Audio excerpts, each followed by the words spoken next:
சோலைவன காட்டுல இருக்கிற பறவைங்க எல்லாரும் விவசாயம் பண்ணி வாழ்ந்துட்டு வந்தாங்க. அந்த வருஷமும் ஒவ்வொரு பறவையும் ஒவ்வொரு காய்கறிய பயிரிட்டாங்க. மீனு, குருவி தக்காளி இலை பயிரிட்டா. காகங்கள் 2 பேரும் வெங்காய செடிய விதைச்சாங்க. கபூதரும் உருளைக்கிழங்க பயிரிடுச்சு. இந்த மாதிரி எல்லா பறவைங்களும் அவங்கவங்க லாபத்துக்கு தகுந்த மாதிரி பயிரிட்டு இருந்தாங்க. இப்போ பறவைங்களோட காய்கறி மொத்தமும் விளைஞ்சு அறுவடைக்கு தயாரானது. கோரி, நாமளும் தக்காளியே பயிரிட்டு இருக்கலாம். மீனும் அத்தனை தடவை சொல்லியும் நீ தான் கேட்க மாட்டேன்ட்ட. இப்ப பாரு, மார்க்கெட்ல தக்காளியோட விலை தான் அதிக காசுக்கு விற்பனை ஆகுது. என்னத்த பண்ண சொல்றீங்க? ஒரு சாதாரண சிட்டுக்குருவி சொல்லி நாம போய் அத பயிரிடணுமான்னு நெனச்சேன். இதுக்குதான் நான் சொன்ன அப்பவே மீனும் என்ன போடுறானோ அதையே நாமளும் விவசாயம் பண்ணலான்னு. நீ தான் கேட்க மாட்டேன்ட்ட. இப்ப பாரு, வெங்காயத்துக்கு நாம விவசாயத்துக்கு செலவு பண்ண காசை கூட எடுக்க முடியாது.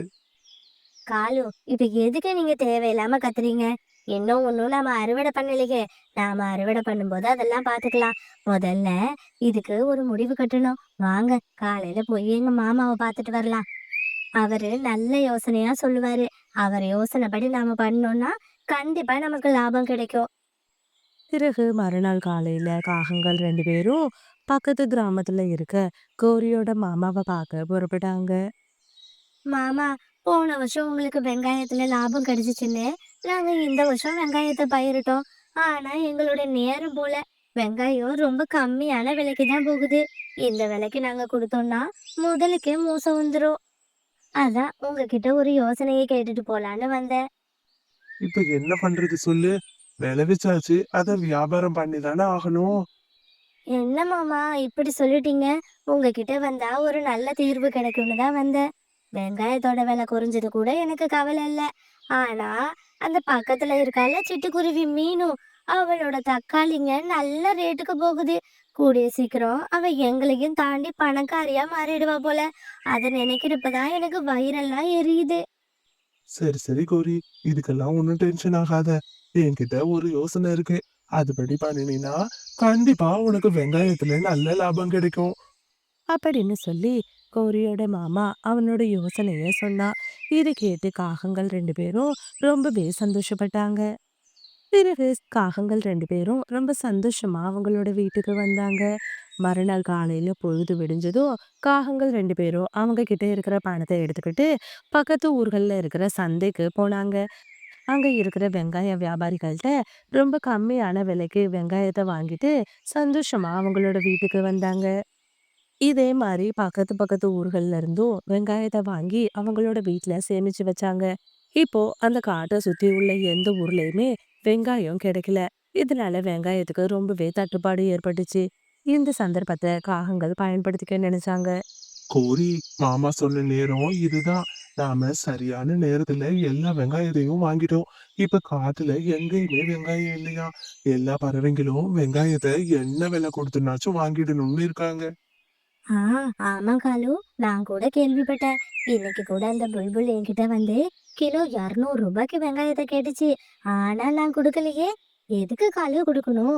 10 ரூபாய்க்கு வாங்கி 200 ரூபாய்க்கு யாரும் கொடுப்பாங்களா? இன்னும் 2 3 நாள் போனுச்சுன்னா கண்டிப்பா 200 ரூபாய் வெங்காயம் 2000 ரூபான்னு போகும். அந்த நேரத்துல நாம வியாபாரம் பண்ணிக்கலாம்.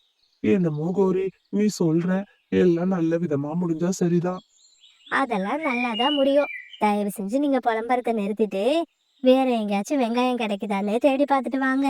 யாருக்கிட்டையும் வெங்காயம் இல்லைன்னாதான் நம்ம கிலோ 2000 ரூபாய்க்கு விற்க முடியும். இப்போ காகங்கள் எதிர்பார்த்த அந்த நேரமும் வந்தது. காட்டை சுத்தி இருக்கிற எங்கேயுமே வெங்காயம் கிடைக்கல. இதனால வெங்காயத்தோட விலையும் ரொம்பவே அதிகமானுச்சு. இந்த சந்தர்ப்பத்துக்காக காத்துட்டு இருந்த காகங்கள் வெங்காயத்தை 2000 ரூபாய்க்கு விற்பனை பண்ணணும்னு நினைச்சாங்க. காலு, நாம எதிர்பார்த்த நேரம் வந்துட்டு இப்ப காட்டுல எங்கேயுமே வெங்காயம் கிடைக்கலையாமா. இதுதான் சரியான சந்தர்ப்பம். இப்ப போய் அந்த போர்டை எடுத்து வாசல்ல வைங்க. 1 கிலோ வெங்காயம் 2000 ரூபான்னு அடிச்சு புடிச்சுக்கிட்டு பறவைங்க எல்லாரும் நம்ம வீட்டு வாசல்ல வந்து நிக்க போறாங்க. ஆமா கோரி, நல்ல யோசனை. நல்ல வேலை, 2 நாள் முன்னாடியே வித்திருந்தோம்னா கம்மியான லாபத்துக்கு தான் நாம வித்திருப்போம். இப்ப பாரு, எல்லாரும் கியூ கட்டி நம்ம வீட்டு வாசல்ல நிக்க போறாங்க. அப்படின்னு சொன்ன காலு பிறகு அவங்களோட வீட்டு வாசல்ல 1 கிலோ வெங்காயம் 2000 ரூபான்னு போர்டு வச்சாங்க. இத பார்த்து பறவைங்க எல்லாரும் வெங்காயம் வாங்குற ஆசையில கோரி வீட்டு வாசல்ல வந்து நின்னாங்க. உங்க எல்லாருக்கும் வெங்காயம் இருக்கு. எத்தனை கிலோ வேணுமோ பொறுமையா வாங்கிட்டு போங்க. அடிச்சு புடிச்சுக்காம ஒழுங்கா வரிசையில நின்னு வாங்கணும். பிறகு காலுக்காகவும் ரொம்ப ஆசையா அவனோட வீட்டுக்குள்ள போனான். இந்த மாதிரி நிறைய ஸ்டோரிஸை பார்க்க மறக்காம நம்மளோட சிட்டு பேர்ட் ஸ்டோரிஸ் சேனலை சப்ஸ்கிரைப் பண்ணுங்க. அதுல இருந்து பயங்கரமான கெட்ட நாத்தம் அடிச்சிச்சு. கோரி, கோரி இங்க வந்து பாரு. எதுக்காக இப்படி கத்துறீங்க? கோரி, நாம நல்லா ஏமாந்துட்டோம். அங்க பாரு, எல்லா வெங்காயமும் அழுகி போயிடுச்சு. ஐயையோ! காலு, என்ன இது? மாமா சொன்ன யோசனைப்படி நமக்கு நிறைய லாபம் வரும்னு நினைச்சோம். இது என்னடான்னா எல்லா வெங்காயமும் அழுகி போயிடுச்சு. நான் தான் உன்கிட்ட அப்பவே சொன்னேன்ல, கிலோ 200 ரூபாய்க்கு வித்துருவோன்னு. நீ தான் கேட்க மாட்டேன்ன. உன்னோட பேராசையால இப்ப எல்லா வெங்காயமும் அழுகி போயிடுச்சு. இந்த மாதிரி காகங்கள் பேசுறத கேட்டு வாசல்ல நின்னுட்டு இருந்த பறவைங்க எல்லாரும் இப்போ அவங்க வீட்டுக்குள்ள வந்தாங்க. கோரி, நீ ஏதோ வில்லங்கம் பண்றேன்னு எனக்கு நல்லாவே தெரியும். ஓடி ஓடி எல்லா வெங்காயத்தையும் வாங்கி இப்படி வீணடிச்சிட்டியே. இப்படி அதிக லாபத்துக்கு விற்க ஆசைப்பட்டு மொத்த வெங்காயத்தையும் இப்படி பாழடிச்சிட்டியே. ஆமா மீனு, நீ சொல்றது சரிதான். இந்த காகங்கள் எப்பவுமே சுயநலமா யோசிக்கிறவங்க. அவங்களோட சுயநலத்தாலையும் குறுக்கு புத்தியாலையும் தான் இப்ப அவங்களுக்கு இவ்ளோ பெரிய நஷ்டம் ஏற்பட்டிருக்கு. ஒழுங்கா மார்க்கெட்ல எல்லாரும் என்ன விலைக்கு விக்கிறாங்களோ அதே விலைக்கு நீங்களும் வித்திருக்கணும். அப்படி இல்லையா ஒரு 5 10 லாபத்தை பார்க்க ஆசைப்பட்டிருக்கணும். கொள்ளையடிக்க ஆசைப்பட்டீங்கல்ல, அதுதான் அந்த கடவுளே உங்களை தண்டிச்சிட்டாரு அப்படின்னு சொல்லி கபூதரும் பேசினுச்சு. இந்த மாதிரி பறவைங்க எல்லாரும் அவங்கள பேசுறத நினைச்சு காகங்கள் ரொம்பவே வருத்தப்பட்டாங்க. கோரி, எல்லாம் ஒன்னாலதான். ஒழுங்கா மாமா சொன்ன மாதிரி 4-5 நாள்ல நம்ம வெங்காயத்தை வித்திருந்தோம்னா கண்டிப்பா நமக்கு லாபம் கிடைச்சிருக்கும். இப்படி இந்த பறவைங்க முன்னாடியும் அசிங்கப்பட்டு நின்னு இருக்க மாட்டோம். நாம குருவி சேர்க்கிற மாதிரி இத்தனை வருஷமா சேர்த்த அத்தனை காசும் இப்படி வெங்காயமா அழுகி போய் கிடக்கு. எல்லாமே உன்னோட பேராசையாலதான் கோரி. அப்படின்னு சொல்லி காலு காகம் கோரிய திட்டுனா. இதை கேட்டு கோரி ரொம்பவே வெக்கி தலை குனிஞ்சு நின்னா. எப்பவுமே நம்ம பேராசைப்பட்டோம்னா கண்டிப்பா அது நமக்கு ஒரு பெரிய நஷ்டத்தை தான் கொடுக்கும். இந்த காகங்களோட பேராசையால தான் இப்போ இந்த காகங்களும் இந்த அளவுக்கு நஷ்டப்பட்டு நிக்கிறாங்க. இந்த மாதிரி நிறைய ஸ்டோரிஸை பார்க்க மறக்காம நம்மளோட சிட்டு பேர்ட் ஸ்டோரிஸ் சேனலை சப்ஸ்கிரைப் பண்ணுங்க. மீனுக்குருவி ஒரு மரத்துல வாழ்ந்துட்டு வந்தா. இப்போ மீனுக்குருவி 2 முட்டையிட்டு அதை அடைக்காத்துட்டும் வந்துட்டு இருந்தா. தினமும் காலையில மீனுவும் மிட்டுவும் ஒன்னாவே தான் உணவு தேடி போவாங்க. அதே மாதிரி அன்னைக்கும் மிட்டுக்குருவி மீனுவை தேடிக்கிட்டு அவளோட வீட்டுக்கு வந்தது. மீனு, சீக்கிரமா போகணும் மீனு. வீட்டுக்கு விருந்தாளிங்க வரதா சொல்லியிருக்காங்க. நாம இப்போ உணவு தேடி போனாதான் இருட்டுறதுக்குள்ள வீடு வந்து சேர முடியும். சரி மிட்டு, கொஞ்ச நேரம் பொறு. நான் இந்த முட்டைகளை மட்டும் இலைய போட்டு மூடி வச்சுட்டு வரேன். மத்த பறவைங்க கிட்ட இருந்து தன்னோட முட்டைய பாதுகாக்கிறதுக்காக மீனுக்குருவி அவளோட முட்டை மேல இலைகளை போட்டு மூடுனா. பிறகு 2 பேரும் சேர்ந்து உணவை தேடி பறக்க ஆரம்பிச்சாங்க. காட்டோட எல்லை பகுதிக்கு வந்தாங்க. அங்க இருக்கிற பழமரங்கள்ல இருந்து பழங்களை பறிக்க தொடங்குனாங்க. பறவைங்க 2 பேரும் பழங்களை பறிச்சுட்டு இருக்கும் போதே கருமேகங்கள் சூழ ஆரம்பிச்சது. மிட்டு, மழை வரா மாதிரி இருக்கு. வா, நம்ம சீக்கிரமா வீட்டுக்கு போயிடலாம். மீனு, நீ வேணும்னா வீட்டுக்கு போ. எனக்கு கொஞ்சம் சோள பயிர்களை பறிக்கணும். விருந்தாளிங்க வராங்கன்னு சொன்னல, அவங்களுக்கு நான் விருந்து சமைச்சு போடணும். நான் போயிட்டு சோள கதிர்களை பறிச்சுட்டு வரேன். சரி மிட்டு, அப்படின்னா நீ இருந்து சோள பயிர்களை பறிச்சுட்டு வா. நான் வேகமா வீட்டுக்கு போறேன். பிறகு மீனுக்குருவி அங்கிருந்து தன்னோட வீட்டை நோக்கி பறக்க ஆரம்பிச்சா. பாதி தூரம் வரும்போதே காட்டுல பயங்கரமா மழை பெய்ய ஆரம்பிச்சது. மழையோட அளவு ரொம்ப அதிகமா இருந்ததால மீனுக்குருவியால கொஞ்ச தூரத்துக்கு மேல பறக்க முடியல. உடனே அங்க இருக்கிற ஒரு மரத்தோட அடியில அவ உட்கார்ந்தா. ரொம்ப நேரம் ஆகியும் மழை விடுற மாதிரியே தெரியல. நேரம் ஆக ஆக மழையோட அளவு அதிகமாகிட்டே இருந்தது. இப்போ மழையோட சேர்ந்து பயங்கரமா காத்தும் வீச ஆரம்பிச்சிச்சு. மீனுவும் எத்தனையோ தடவை பறக்கிறதுக்கு முயற்சி செஞ்சும் அவளால அந்த காத்தை எதிர்த்து பறக்க முடியல. வேற வழியே இல்லாம அன்னைக்கு ராத்திரி முழுக்க மீனுக்குருவி அந்த மரத்துக்கு அடியிலேயே இருந்தா. பிறகு மறுநாள் காலையில பொழுதும் விடிஞ்சது. மழை விட்டதால மீனுக்குருவி ரொம்ப வேகமா அவளோட முட்டைகளை பார்க்கறதுக்கு அந்த கூட்டம் நோக்கி பறந்து வந்தா. அவ எந்த விஷயம் நடந்துடக்கூடாதுன்னு சொல்லி கவலைப்பட்டாலோ அந்த அசம்பாவிதம் அங்க நடந்துச்சு. ஐயோ கடவுளே! என்னோட முட்டைகள காணுமே! என் குழந்தைங்கள இப்படி அநியாயமா நான் இழந்துட்டேனே! அவ அழற சத்தத்த கேட்டு மிட்டு கிளி அந்த இடத்துக்கு வந்துச்சு. மிட்டு, என்னோட முட்டைகள காணோம். என்னோட முட்டைகள் எங்க போச்சுன்னே தெரியல. மீனு, தயவு செஞ்சு அழாம இரு. கண்டிப்பா உன்னோட முட்டைகள் பக்கத்துல எங்கேயாச்சும் தான் போய் விழுந்திருக்கும். வா, நம்ம பக்கத்துல இருக்கிற பறவைகள் எல்லாம் கேட்டு பார்க்கலாம். பிறகு மீனுவும் மிட்டுவும் சேர்ந்து அங்கிருந்து கபூதர் வீட்டுக்கு வந்தாங்க. கபூதர் அண்ணா, என்னோட முட்டைகள காணோம். இங்க என்னோட முட்டைகள பாத்தீங்களா? அச்சச்சோ! இல்லையே மீனு, உன்னோட முட்டைகளை நான் பார்க்கல.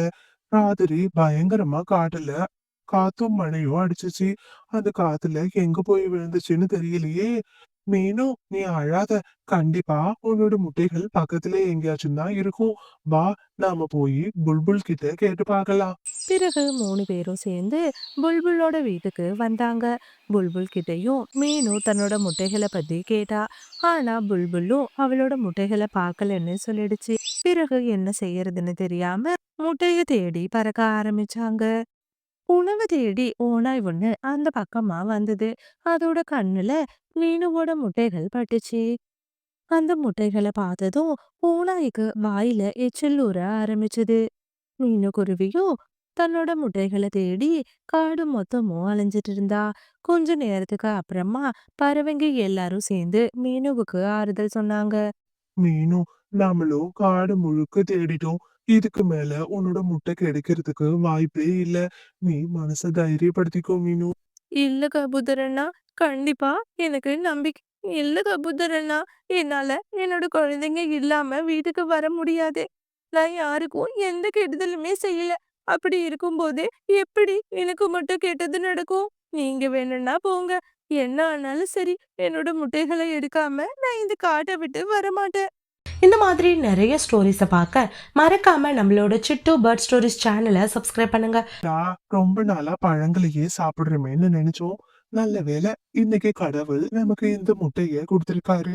ஆனா இந்த முட்டைய நாம இப்படியே சும்மா சாப்பிட்டா அந்த அளவுக்கு சுவையா இருக்காது. இதுல கொஞ்சம் வெங்காயத்தையும் பச்சை மிளகாவையும் போட்டு சாப்பிட்டோம்னா நல்ல சுவையா இருக்கும். சரி, இது இங்கேயே இருக்கட்டும். நாம போய் வெங்காயத்தையும் மிளகாவையும் எடுத்துட்டு வரலாம். அப்படின்னு யோசிச்ச ஓனாய் வீட்ல இருந்து வெளியில போணுச்சு. பிறகு மீனுக்குருவி அந்த வீட்டுக்கு வந்தா. அங்க அவளோட முட்டைகள் இருக்கிறத பார்த்து ரொம்பவே சந்தோஷம். பிறகு அந்த முட்டைகளை எடுத்துக்கிட்டு சந்தோஷமா தன் நண்பர்கள் கிட்ட போனா. மிட்டு, இங்க பாரு, என்னோட முட்டை அந்த ஓநாயோட வீட்ல தான் இருந்தது. நான் அதை எடுத்துட்டு வந்துட்டேன். கபூதரண்ணா, நான் சொன்னேன்ல எனக்கு என்னோட முட்டை கிடைச்சிரும்னு. பாருங்க, என்னோட குழந்தைங்க எனக்கு திரும்பவும் கிடைச்சிட்டாங்க. ஆமா மீனு, உண்மையாலுமே நீ ரொம்ப அதிர்ஷ்டசாலிதான். விடாமுயற்சியால உன்னோட குழந்தைங்களை நீ காப்பாத்திட்ட. உன்னோட விடாமுயற்சியும் நம்பிக்கையும் தான் உன்னோட குழந்தைங்களை திரும்பவும் உனக்கு கொடுத்திருக்கு. ஓநாயோ வெங்காயத்தையும் மிளகாவையும் எடுத்துட்டு மறுபடியும் அதோட வீட்டுக்கு வந்துச்சு. என்ன இது, இங்க இருந்த முட்டைய காணோம். அட கடவுளே, இப்படி கைக்கு எட்டது வாய்க்கு எட்டாம போயிடுச்சு. இந்த கதையிலிருந்து நாம தெரிஞ்சுக்க வேண்டியது, பறவைகளா இருந்தாலும் சரி, மனிதர்களா இருந்தாலும் சரி, தாய்மைன்னு ஒரு உணர்வு எல்லாருக்கும் பொதுவானதுதான். ஒரு தாயால தன்னோட குழந்தைங்களோட உயிரை காப்பாத்துறதுக்கு எந்த எல்லைக்கும் போய் போராட முடியும்.